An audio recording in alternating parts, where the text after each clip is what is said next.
كما فضل مكانا على مكان وإنسانا على إنسان ونشهد أن لا إله إلا الله وحده لا شريك له لا زد له ولا ند له ولا مثل له ونشهد أن سيدنا وسندنا وحبيبنا وحبيب ربنا وطبيبنا وطبيب قلوبنا ومولانا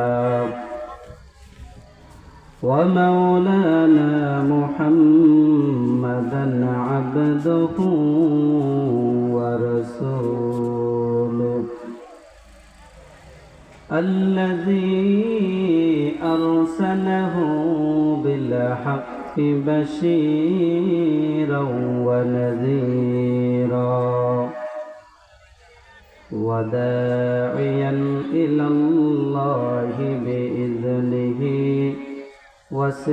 وسراجا منيرا فقد قال الله تعالى في كلامه المجيد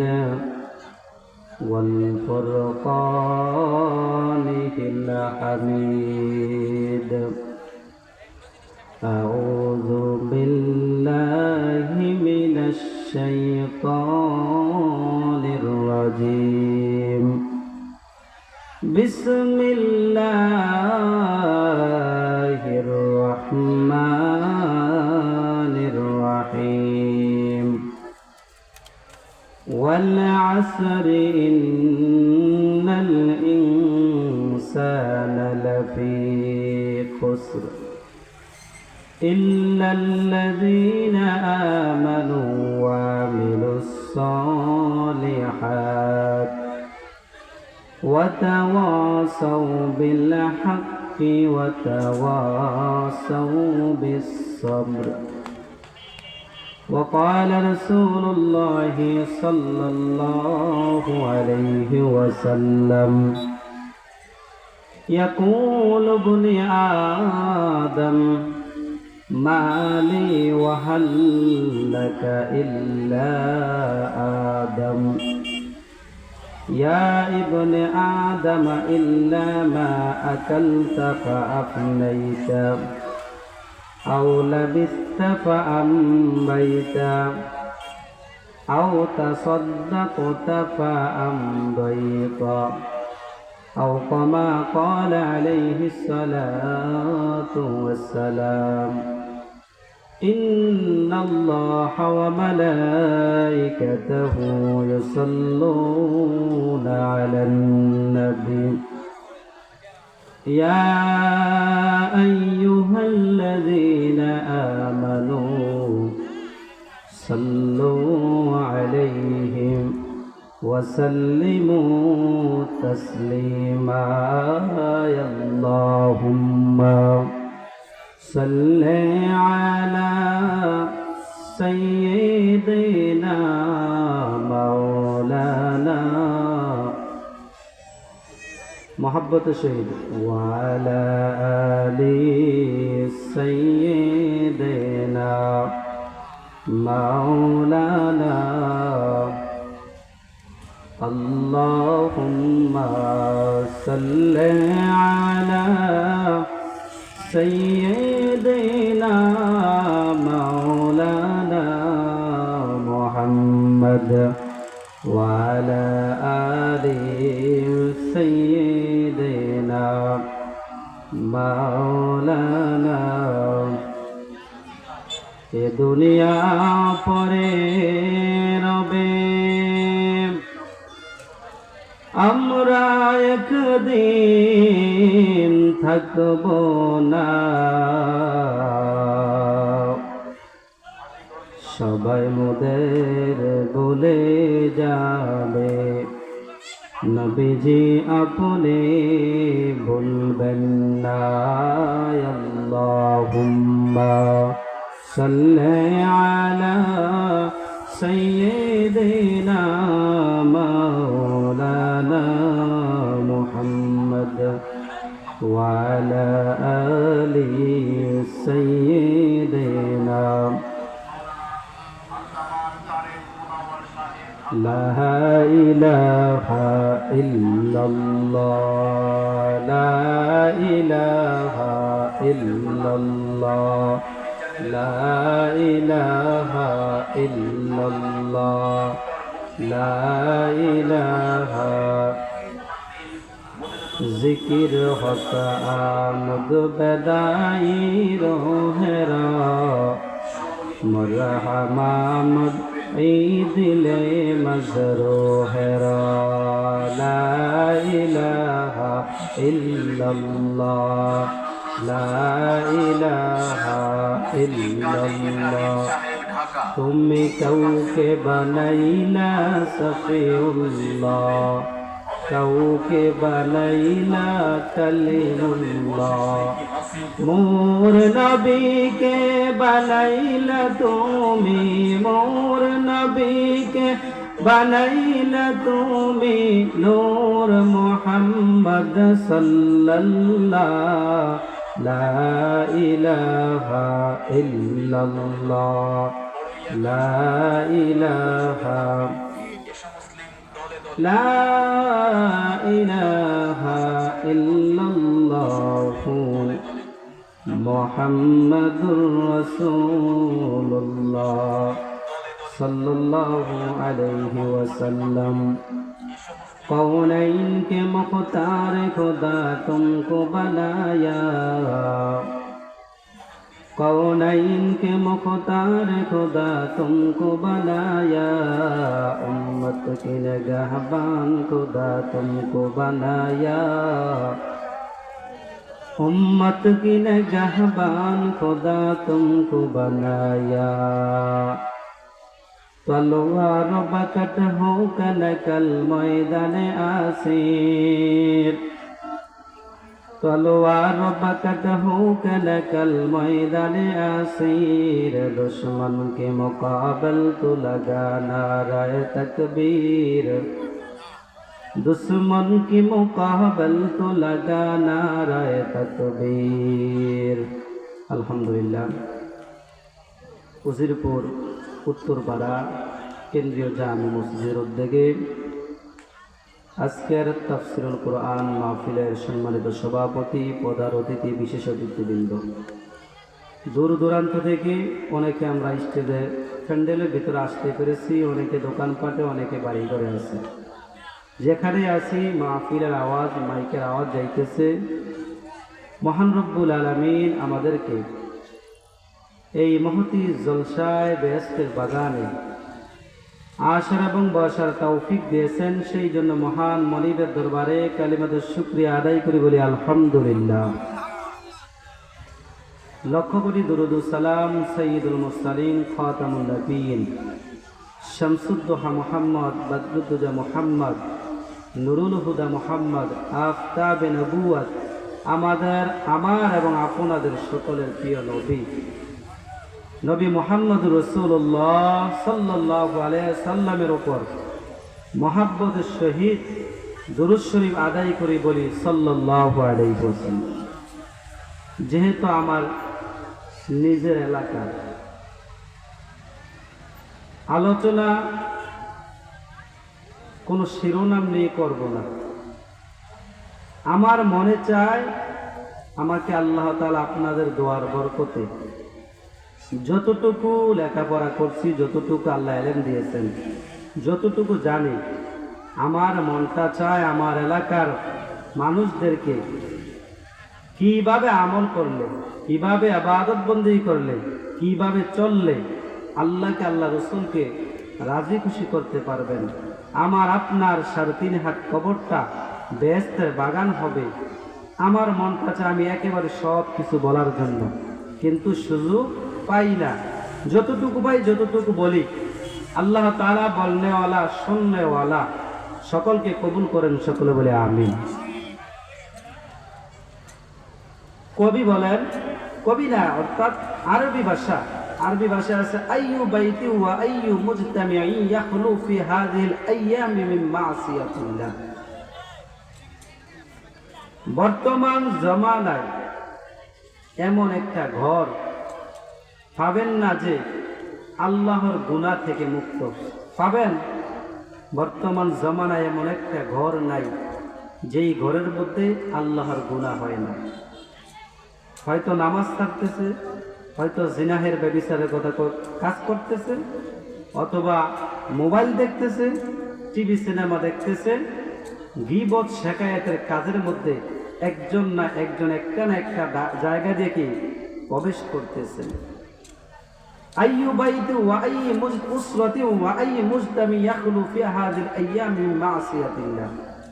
বর্তমান জামানায় প্রথম আসছে ঘর, এরপরে মহল্লা, যে গ্রাম।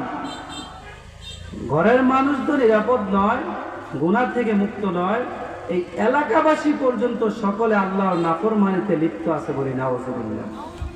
অথচ একটা সময় হয়তো আমরা ছোট ছিলাম, অথবা আমাদের বাপ দাদা জেদা যারা আছে এখন বেঁচে, তাদের জামানায় আপনারা বুঝবেন, ফজর নামাজের পর হলে প্রত্যেকটা ঘর থেকে কোরআন তেলাওয়াতের আওয়াজ আসতো, ঠিক কিনা?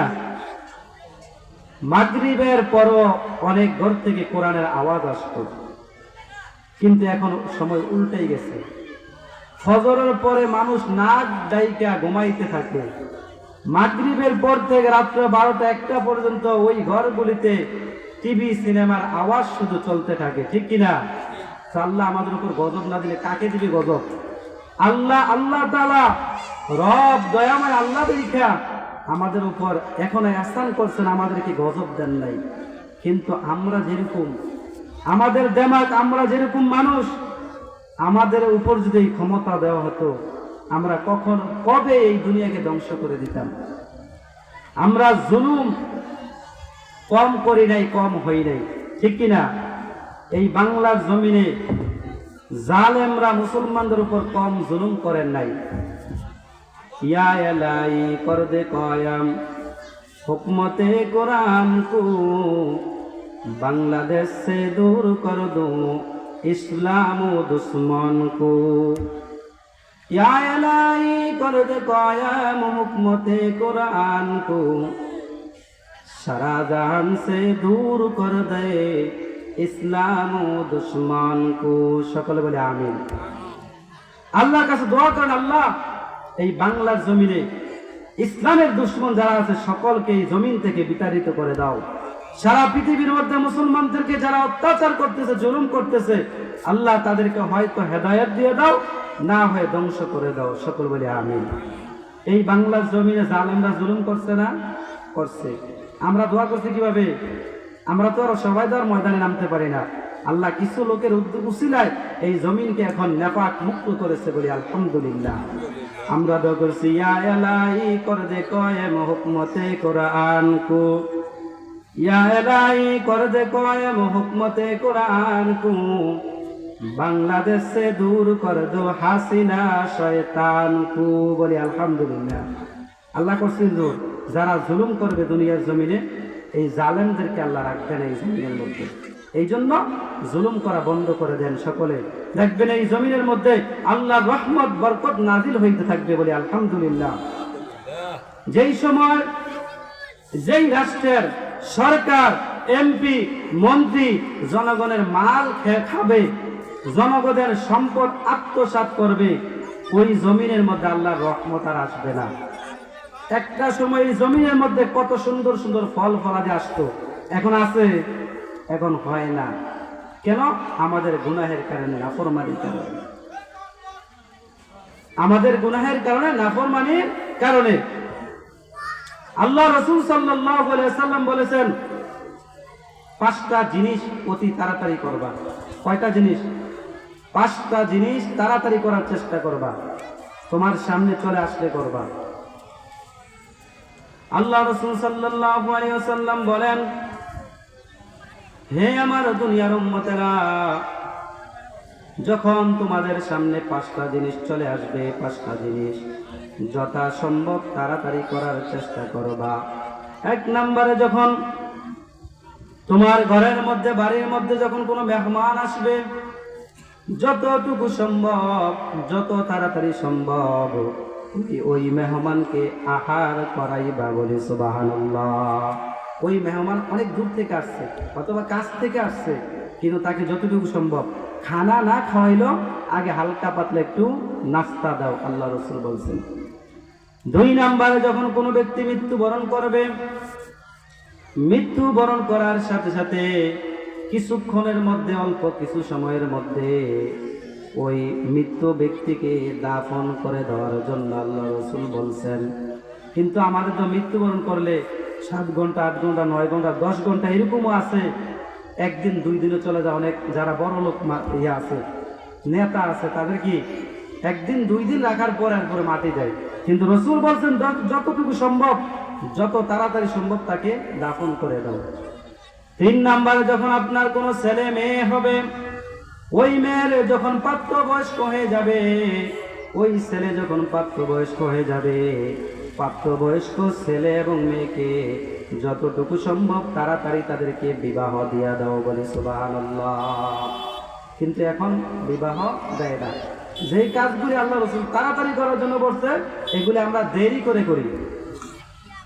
আল্লাহ রাসূল সাল্লাল্লাহু আলাইহি ওয়াসাল্লাম বলেন, যখন তোমার মেয়ে অথবা ছেলে বিবাহ উপযুক্ত হয়ে যাবে, কিন্তু তাকে বিবাহ না দাও, তাকে বিবাহ না করাও, বিবাহ উপযুক্ত হওয়ার পরে ওই সন্তান, ওই ছেলে মেয়ে যত গুনাহ করবে, সমস্ত গুনাহগুলি মা বাবার আমল নামায় এসে পড়বে। বলি নাউযুবিল্লাহ। তাহলে আপনি সন্তানদেরকে উপযুক্ত হইলে বিবাহ করাই দিবেন। বলে হুজুর খাওয়াইব কি, বেকার, রিজিক কি আপনি দিছেন? রিজিক দেয় উপরওয়ালা। আপনি দুনিয়াতে আসার হাজার হাজার বছর আগে আল্লাহ আপনার রিজিক নির্দিষ্ট করে রাখছেন, আপনার রিজিক নির্দিষ্ট করছেন। আপনি একটা মেয়েকে বিবাহ করে আনলেন ছেলের জন্য, ওই মেয়ের জন্য আল্লাহ রিজিক পাঠাই দিয়েছেন আপনার ঘরের মধ্যে। আপনি আল্লাহর উপর বিশ্বাস রেখে, রসুলের উপর বিশ্বাস রেখে যখন ছেলে মেয়ে প্রাপ্তবয়স্ক হবে তাদেরকে বিবাহ করাই দেন, দেখবেন সরকারের সংসারের মধ্যে আল্লাহ বরকত দিবেন। বলে সুবহানাল্লাহ।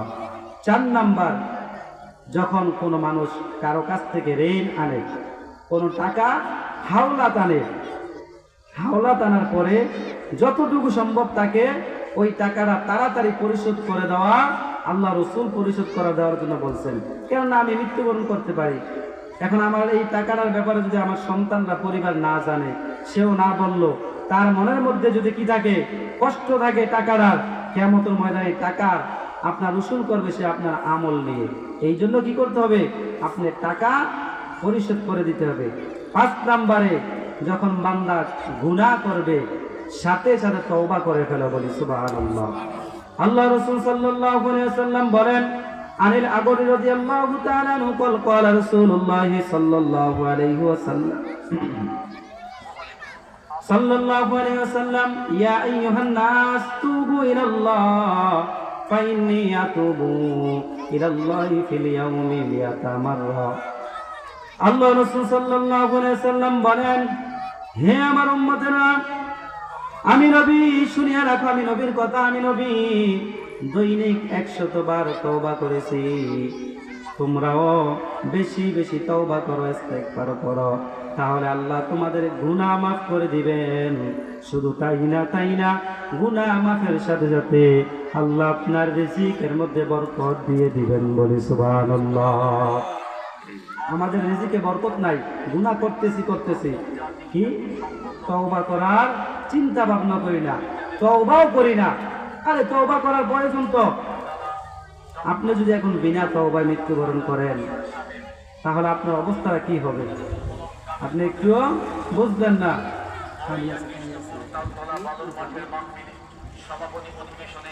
আপনি কি তওবা ছাড়া যদি মৃত্যুবরণ করেন, তাহলে আপনার অবস্থা কঠিন হবে, ভয়াবহ হবে।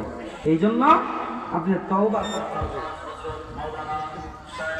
মুফতি কাজী ইব্রাহিম সাহেব, ঢাকা, উক্ত তাফসীরুল কুরআন মাহফিলে আরো বহু ওলামায়ে কিরাম তাশরীফ আনবেন। অতএব তাহলে 5টা কাজ কি তাড়াতাড়ি করার জন্য বলছে, কিন্তু আমরা এই 5টা কাজে অনেক দেরি করে করি। দলে দলে আপনি গুনাহ হয়ে গেছে, ইব্রাহিম আপনি কি করেন? 2 রাকাত নফল নামাজ পড়েন, করার পর আল্লাহ তাআলার কাছে কান্নাকাটি করেন, আল্লাহ আমি জীবনে গুনাহ করে ফেলেছি, আমার দ্বারা এই গুনাহটা হয়ে গেছে, আমি তওবা করতেছি, আল্লাহ আপনি আমাকে মাফ করে দেন। আল্লাহ তাআলা এই তওবা করার সাথে সাথে বান্দার গুনাহগুলি মাফ করে দিবেন বলে সুবহানাল্লাহ। তাহলে আসেন যে আয়াত নিয়েছি, আল্লাহ পাক রব্বুল আলামিন মহাগ্রন্থ আল কোরআনের মধ্যে 114টি সূরা নাযিল করেছেন। তার মধ্যে একটি সূরা সূরাতুল আসর, বড়ইয়া তালতলা বালুর ওয়াল আসর, এসব মুসলিম দলে দলে সময়ের কসম। ইসলাম শায়েখ সাহেবের মাহফিলে এসব যদি আল্লাহ পাক রব্বুল আলামিন আয়াতের মধ্যে সময়ের কসম করেন, আসর নামাজের সময়ের, যেহেতু সূরাতুল আসর, আসরের কথা যদি বলেন তাহলে এই আসরের নামাজটা কি অনেক দামি। আর যদি সময়ের কসম খান তাহলে এই সময়টা কিন্তু আল্লাহ তাআলার কাছে অনেক দামি, আমাদের কাছে দামি না। দিনের শুরু হয়েছে ফজর দিয়ে, আল্লাহ পাক বলেন ওয়াল ফাজর, ফজরের কসম। তাহলে আল্লাহ ফজরের কসম খাইছেন, আসরের কসম খাইছেন। দিনের শুরু কি দিয়ে হয়? ফজর দিয়ে। দিনের শেষ হয় আসর দিয়ে। আসরের পর মাগরিবের আগে কি সূর্য ডুবে যায়, তাহলে দিন শেষ হয়ে যায়। তাহলে যদি আপনার এই সময়ের কসম খেয়ে থাকেন তাহলে এই সময়টা কিন্তু অনেক দামি আমাদের জন্য। কিরকম ভাবে দামি? একটা বাচ্চা দুনিয়াতে ভূমিষ্ঠ হয়েছেন, কি হয়েছেন? দুনিয়াতে জন্মগ্রহণ করছেন। বাচ্চারা যদি একটা সেকেন্ডও জন্মগ্রহণ করার পরে লড়ে, অথবা মা কয়ে অথবা ওয়া কয়ে যা কয়ে কি আওয়াজ দেয়, তার মুখ থেকে আওয়াজ বাহির হয়, 1 সেকেন্ড পরেও যদি সে মৃত্যুবরণ করে তাহলে তার সম্মান আল্লাহ বাড়াইয়া দিয়েছেন বলে সুবহানাল্লাহ। কিসের কারণে সম্মান বাড়াইছেন? এই একটা সেকেন্ড পাওয়ার কারণে। যে ব্যক্তিরা দুনিয়াতে মৃত জন্মগ্রহণ করেছেন তাকে কোনো জানাজা নাই, কোনো গোসল নাই, কোনো কাফন নাই, কোনো কিছু নাই, এমনি কি সাধারণভাবে তাকে একটু মাটির ভিতরে দাফন করে দিয়ে আসে। যে ব্যক্তি একটা সেকেন্ডও দুনিয়াতে জীবিত ছিল না, তার দাম কি আমাদের কাছে নাই। কিন্তু যে ব্যক্তি দুনিয়ার জমিনে মায়ের গর্ভ থেকে পদার্পণ করার পরে একটা সেকেন্ডও দুনিয়ার জমিনে বাঁচে, ওই ব্যক্তির সম্মান আল্লাহ তাআলা দিয়েছেন ওই ছোট্ট মাসুম বাচ্চাটাকে। যদি সে ছেলে বাচ্চা হয়ে থাকে তাকে তিনটা কাপড় পরিধান করাইবে, আর যদি মেয়ে বাচ্চা হয় তাকে 5টা কাপড় পরিধান করাইবে। সুন্দরভাবে মুসলমানরা আমরা যেইভাবে মারা গেলে আমাদেরকে যেইভাবে গোসল করানো হয় তাকে ওইভাবে যত্ন করে গোসল করানো হবে। আমাদেরকে যেইভাবে কাপড়ের কাপড় পরানো হয় তাকে ওইভাবে কাপড়ের কাপড় পরানো হবে। আমাদের জন্য যেইভাবে সুন্দরভাবে কবর করা হয় তাকে ওইভাবে তাকে সুন্দর যেন করে তাকে কবর রাখার জন্য তার জন্য কবর করা হবে। আমাদেরকে যেইভাবে মানুষ এসে আমাদের জানাজায় শরীক হয়, ওই একটা সেকেন্ড দুনিয়াতে হায়াত পাওয়ার ব্যক্তিকেও আল্লাহ পাক রব্বুল আলামিন এমন সম্মান দিয়েছেন তাকেও জানাজা দেওয়ার জন্য সকলে উপস্থিত হয় বলি সুবহানাল্লাহ। মুসলমান ইমানদার আল্লাহর গোলাম, একটা সেকেন্ডের দাম যদি এত বেশি হয়ে থাকে, এই ছোট্ট মাসুম বাচ্চাটা 1 সেকেন্ড দুনিয়াতে বাঁচছে, এরপরে দুনিয়া থেকে বিদায় নিয়েছে, তাকে সম্মান দেই।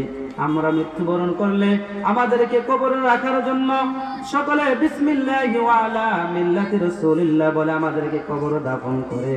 যে ব্যক্তি একটা সেকেন্ড হায়াত পেয়েছে তাকেও আমরা রাখার সময় ওই দোয়া পড়ি বলি সুবহানাল্লাহ। তাহলে তার দামটা কিরকম? এখন দেখেন যে ব্যক্তি 1 সেকেন্ড দুনিয়াতে বাঁচছে তার যদি এত সম্মান হয়, কোনো আমল করে নাই, কোনো কিছু করে নাই, আমরা যাদের 40 বছর 50 বছর 60 বছর হায়াত পেয়েছি, এই হায়াতটা কি আল্লাহ তাআলা দেওয়া আমাদের উপর রহমত না নাকি গজব? রহমত। আমাদেরকে আল্লাহ তাআলা এই হায়াত দিয়েছেন, কিন্তু এই হায়াতটা পাইয়ে আমরা কি করতেছি না, আমাদের আমলগুলো ঠিক করতে পারতেছি না। কবরের জন্য আমরা প্রস্তুতি নিতে পারতেছি না। কবর যেই সাপ বিচ্ছুর ঘর, যেই কঠিন আযাবের ঘর, এই ঘরের মধ্যে শান্তিতে থাকার জন্য আমরা চিন্তা করি না। দুনিয়ার জমিনের শান্তি নিয়ে দুনিয়াতে একটু কষ্ট করলে কি শান্তি পাবো, আমি এই চিন্তায় পড়ে থাকি। দিনের পর দিন, রাতের পর রাত আমি আমার সময়গুলি আমার কাজকর্মের মধ্যে ব্যয় করতেছি, কিন্তু আল্লাহ রাস্তায় দেওয়ার চেষ্টা করি না, মৃত্যুর কথা স্মরণ করি না। আপনি যতক্ষণ পর্যন্ত মৃত্যুর কথা আপনার অন্তরে না আসবে, জাহান্নামের আযাবের ভয় আপনার অন্তরে না আসবে, ততক্ষণ পর্যন্ত আপনি পরিপূর্ণ মুত্তাকি হতে পারবেন না। কি হতে পারবেন না? মুত্তাকি হতে পারবেন না। অনেক মানুষ আছে নামাজ পড়ে, 5 ওয়াক্ত নামাজ পড়ে, কি করে? 5 ওয়াক্ত নামাজ পড়ে কিন্তু সুদ খায়, আছে না? 5 ওয়াক্ত নামাজ পড়ে ঘুষ খায়, 5 ওয়াক্ত নামাজ পড়ে জিনা ব্যভিচারে লিপ্ত, 5 ওয়াক্ত নামাজ পড়ে আপনার মিথ্যা কথার মধ্যে, অহংকারের মধ্যে, হিংসার মধ্যে লিপ্ত আছে, ঠিক কিনা? কিন্তু সে 5 ওয়াক্ত নামাজ পড়তেছে, নামাজও পড়তেছে, সুদও খাইতেছে, নামাজও পড়তেছে, ঘুষও খাইতেছে। কিন্তু কেন খাইতেছে? তার অন্তরের মধ্যে আল্লাহর ভয় নাই, জাহান্নামের আযাবের ভয় নাই। জাহান্নামের যে কঠিন আযাব, ওই আযাবে তার ভয় নাই। একটা কথা বলবো, একটা ঘটনা বলবো, বলে বুঝাইবো, বোঝার চেষ্টা করবেন, মন দিয়ে শুনবেন। দুনিয়া তার কয়দিন থাকবেন? এই মাহফিলটাকে আজকে আছে, কালকে থাকবে।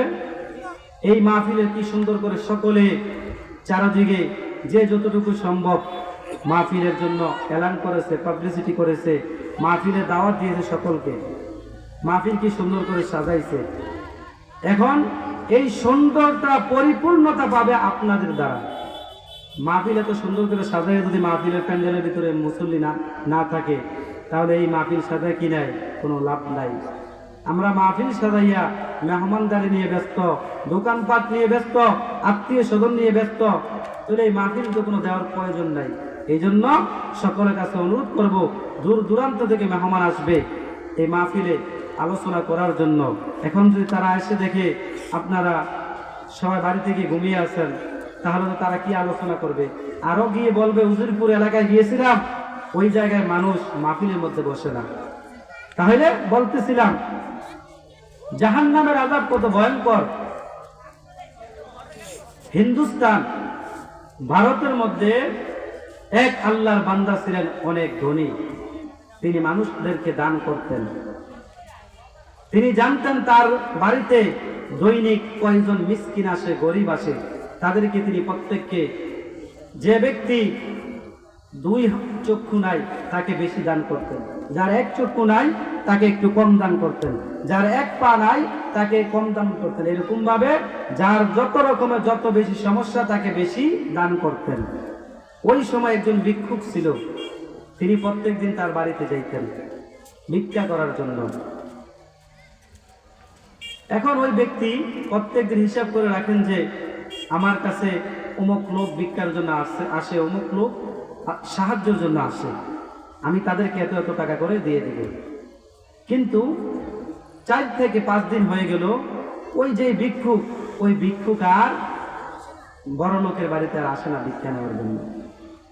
ওই আল্লাহর বান্দা বড় লোক ধনী ব্যক্তি চিন্তা করলেন, দৈনিক ওই ভিক্ষুকটা আমার বাড়িতে ভিক্ষা করার জন্য আসতো, কিন্তু আজকে 5টা দিন হয়ে গেল ওই আল্লাহর বান্দা আমার বাড়িতে আসে না।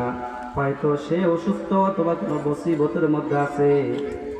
আমাকে যেহেতু আল্লাহ ধন দিয়েছেন, আমি ওই ব্যক্তির বাড়িতে যাব এবং তার 5 দিনের ভিক্ষার টাকা হিসাব করে আমি তাকে দিয়ে দিব, বলি সুবহানাল্লাহ।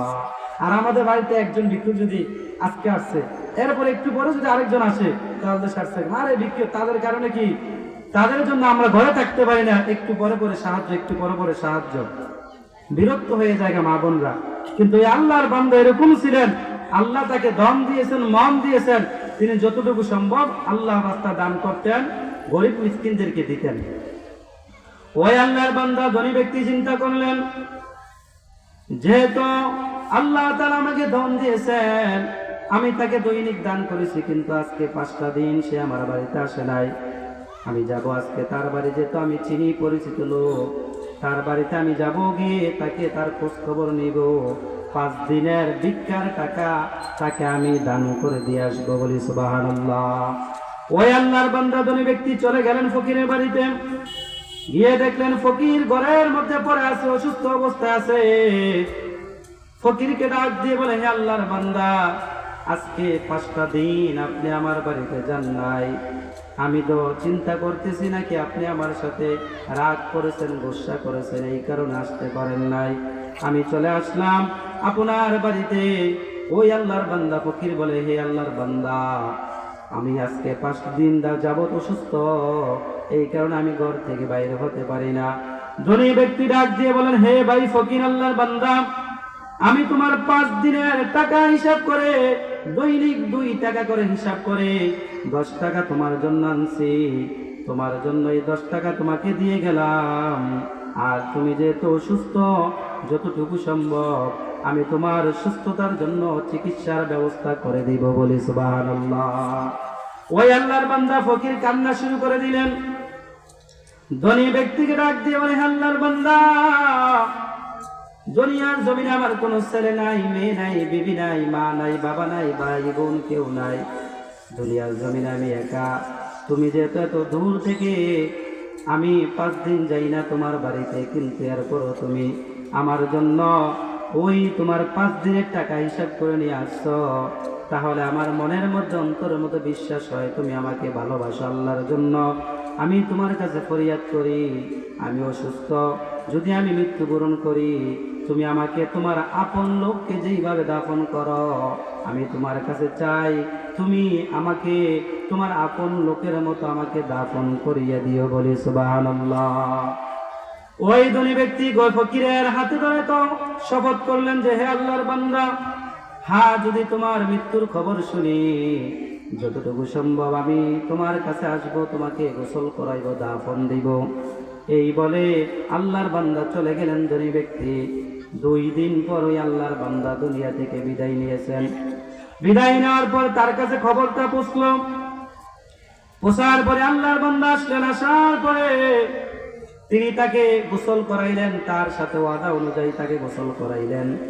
গোসল করিয়ে কাপড় পরিধান করাইয়া তাকে জানাজা সম্পন্ন করে, ওই এলাকাবাসীদেরকে নিয়ে জানাজা সম্পন্ন করে আল্লাহর বান্দা তাকে দাফন করার জন্য কবরের মধ্যে নামছেন।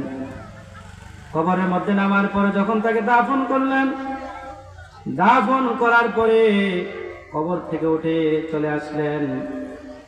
যখন দোয়া করলেন, দোয়ার পরে ওই ধনী ব্যক্তি দেখলেন তার পকেটের মধ্যে একটা আপনার সরকারি কাগজ ছিল, দামি একটা মূল্যবান কাগজ ছিল, যে কাগজটা তার প্রয়োজনীয়। কবর থেকে ওঠার পরে, মারি দেওয়ার পরে তিনি আর দেখতেছেন তার পকেটের মধ্যে নাই। তিনি চিন্তা করলেন, কবরে নামার আগে তো আমি কাগজটা দেখলাম আমার পকেটে, কিন্তু এখন কবর থেকে উঠে দেখি আমার পকেটের মধ্যে কাগজটা নাই। হতে পারে এই কবরের মধ্যে আমার কাগজটা পড়েছে। এই বলে ইমামদের কাছে, আলেমদের কাছে মাসআলা জানলেন, কবর দ্বিতীয়বার আবার খনন করে এই কবরের মধ্যে চাওয়া যাবে কিনা, কিন্তু জায়েজ হয়েছে। অর্থাৎ কবর যখন কোনো ব্যক্তিকে যখন কবরের মধ্যে দাফন করা হয়, যদি প্রয়োজনীয় কোনো কিছু, জরুরি কোনো কিছু না হয়, তাহলে ওই কবর খনন করা জায়েজ নাই। আলেম ওলামারা প্রস্তাব দিলেন, যদি আপনার এই কাগজটা জরুরি হয়, সম্মানিত হয়, সরকারি কাগজ কোন হয়ে থাকে, তাহলে আপনি একটা সাইড কবর একটু খনন করেন, 1টা অথবা 2টা বাঁশ আপনি আলগি দিয়ে দেখেন ওই কবরের মধ্যে কাগজটা আছে নি। আল্লাহ তাআলার কি লীলা খেলা! আল্লাহ পাক রব্বুল আলামিন যখন ওই বান্দা যখন কবরটা খনন করলেন, 2টা বাঁশ যখন তুললেন, তোলার পরে দেখলেন কবরের মধ্যে লাশের উপরে যেই তার প্রয়োজনীয় কাগজটা আছে, ওই কাগজটা লাশটার উপরে, মাইয়ত ব্যক্তির উপরে একবারে সুন্দর করে বাস করে রাখা আছে। বলে সুবহানাল্লাহ, বাস করে রাখা আছে।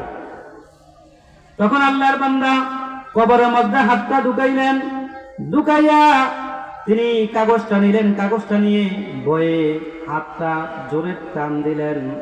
টান দেওয়ার পরে ওই হাতের মধ্যে যেই বাঁশ আছে, কবরের